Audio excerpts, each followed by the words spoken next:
Our team coverage turns now to local members of Congress. We have reaction from them and how they voted. Local 10 senior political reporter Michael Putney is in the newsroom with the details. Janice and Christy, all the members of Congress from South Florida and the state's 2 senators denounced the attack on the Capitol, indeed an attack on American democracy itself. And that attack changed some minds, changed how some members of Congress voted to reject or keep the electors from contested states. Marco Rubio indicated earlier he might vote to reject the electors, but in light of the violence, he chose to confirm them. Here's what he had to say.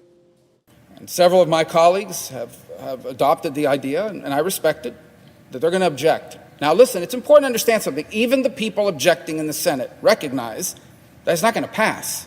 It's not going to change the outcome, but it's going to send a message. And it's going to make a point. The problem is, I think it's a terrible idea at this moment. Miami Congressman Mario Diaz-Balart did not change his mind. He voted to reject the electors, and he said in a statement, quote, "I have become convinced that the electors in some states were selected in an unconstitutional manner.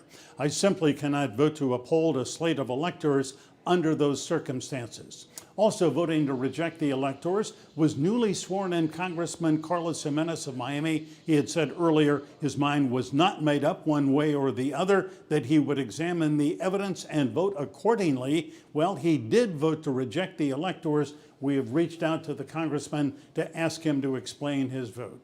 Also voting to reject the electors was, as I say, Carlos Jimenez. All the Democrats from South Florida voted to accept the electors to confirm Joe Biden, Kamala Harris, President and Vice President of the United States, and they will be sworn in on January 20th. In the newsroom, Michael Putney, Local 10 News.